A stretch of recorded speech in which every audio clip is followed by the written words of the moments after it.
हम लक्ष्मणगढ़ में हैं और हमारे साथ हैं राजस्थान प्रदेश कांग्रेस कमेटी के नव नियुक्त प्रवक्ता श्रीमान राय सिंह गोदारा साहब। गोदारा साहब, लक्ष्मणगढ़ में स्वागत है आपका सबसे पहले तो, और बधाई आपको नई जिम्मेदारी के लिए।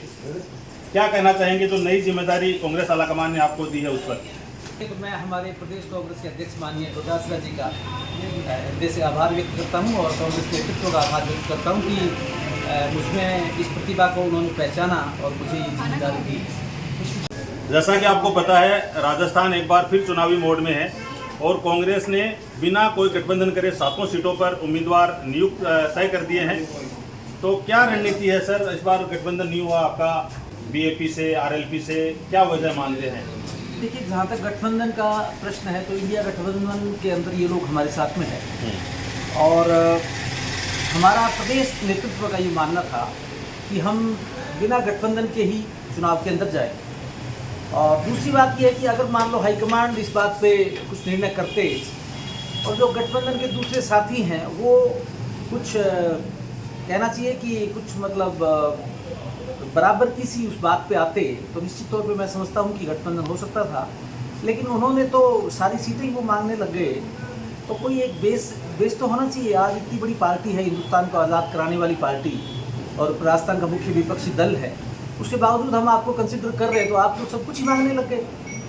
तो ये इस तरह का जो उनका रवैया था वो उचित नहीं था। कांग्रेस को क्या होगा, नफा होगा, नुकसान होगा, क्या होगा इससे? देखिए, कांग्रेस हमेशा एकला चलो की राजनीति चलती है, वो तो हमारा एक गठबंधन का धर्म था, क्योंकि हमने दिल्ली के अंदर इंडिया गठबंधन को लेकर हम चल रहे हैं तो हमारा एक धर्म था और धर्म निभाने के लिहाज से हम उनको एक ऑफर दे रहे थे। बाकी हमारी तरफ से कोई इस तरह का प्रस्ताव था नहीं कि भाई कांग्रेस जो इतनी कमज़ोर हो गई हो कि उसको गठबंधन की बैसाखियों पे चलना पड़े। हरियाणा में बहुत आश्वस्त थे आप लोग, बहुत ओवर कॉन्फिडेंट थे, ये भी कह सकते हैं। कहाँ चूक कोई पता चला, कुछ कोई मंथन में निकल के आया सामने, क्या हुआ? देखिए, निश्चित तौर पे हरियाणा का जो परिणाम आया है वो बिल्कुल इस तरह का चौंकाने वाला परिणाम है कि जिसपे आप ये देखिए कि चुनाव आयोग कह लीजिए या चुनाव का वहाँ पर जो सिस्टम था उस पर एक बड़ा प्रश्न चिन्ह है। और हमारे भी इंट्रोस्पेक्ट करने की आवश्यकता है, हमको भी अंदर देखने की आवश्यकता है, झांकने की आवश्यकता है कि हम भी हमारी कहाँ कहाँ कमजोरी रही।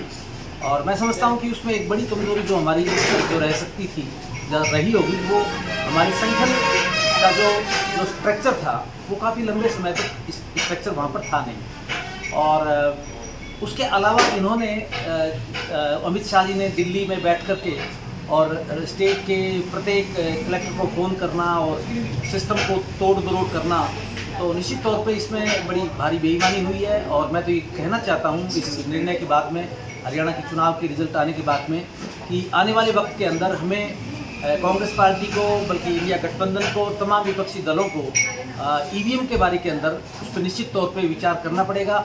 अभी आपने देखा होगा पिछले दिनों कि एलन मस्क, जो कि दुनिया के सबसे बड़े कहना चाहिए कि कंप्यूटर से उनसे बड़ा कोई ज्ञाता नहीं हो सकता, वो आज ये कहते हैं कि ईवीएम से जो इलेक्शन होते हैं वो पारदर्शी या वो सही हो ही नहीं सकते। और वो खुद उन्होंने कहा कि मैं आपसे ये कहता हूँ कि अगर कोई इलेक्शन कहीं निष्पक्ष होना हो तो बैलेट पेपर से ही जाना पड़ेगा। और मैं ये समझता हूँ कि आने वाले वक्त के अंदर हिंदुस्तान के अंदर अगर आपको प्रजातंत्र को जिंदा रखना है तो फ्री एंड फेयर इलेक्शन आपको चाहिए, तो निश्चित तौर पे आपको बैलेट पेपर के ऊपर लाना पड़ेगा। 13 नवंबर को यहाँ 7 सीटों पर उपचुनाव होगा।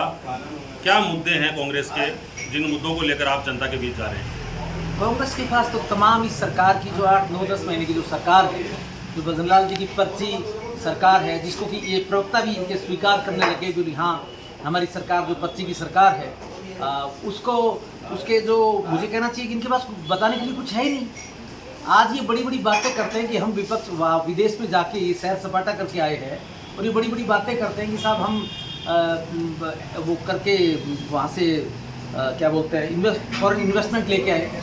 इनसे पूछना चाहता हूँ मैं आपके इस चैनल के माध्यम से कि भाई कहाँ किस क्षेत्र में आप मतलब वो करके लाए हुए एमओयू किया है आपने, और किस उससे किया है आपने, किस संस्था से किया है, किस सरकार से किया है। इनके पास बताने के लिए कुछ नहीं है। ये 12-15 दिन का अपना विदेश का टूर मुझे कहना चाहिए कि एक पर्यटन का टूर करके आ गए पर्यटक की तरह, और करना धरना इनके पास कुछ है नहीं। और सच तो ये कि आज राज्य सरकार की को चला कौन रहा है ये समझ से परे है। पावर सेंटर कौन है, मुख्यमंत्री हैं, चीफ सेक्रेटरी है या कोई और सेक्रेटरीज है या पीएमओ के अंदर बैठे हुए कुछ सीनियर आईएएस ऑफिसर्स हैं, ये समझ से परे है कि सरकार को चला कौन रहा है। क्या स्कोर रहेगा 7 में से? 7-0, 7 कांग्रेस और तमाम बीजेपी 0। तो ये थे राजस्थान प्रदेश कांग्रेस कमेटी के प्रवक्ता राय सिंह गोदारा साहब, जिन्होंने भाजपा का क्लीन स्वीप करने का दावा किया है। ये देखना दिलचस्प होगा कि राजस्थान की सियासत का ऊंट है वो किस करवट बैठता है। 23 नवंबर को रिजल्ट आ जाएगा। 13 नवंबर को जनता जनार्दन एक बार फिर फैसला करेगी। देखना होगा कि किन के दावों में कितना दम है, जनता किस पर मुहर लगाती है। फिलहाल बोलता राजस्थान से जुड़ने के लिए आप सबका बहुत बहुत धन्यवाद। सर, आपने राह चलते, आप जयपुर से बीकानेर जा रहे थे अभी अपने क्षेत्र की तरफ, लूणकरण सड़क की तरफ, तो आपने वक्त निकाला, हमें टाइम दिया, इसके लिए बहुत बहुत धन्यवाद। फिर बात करते हैं। Thank you very much sir.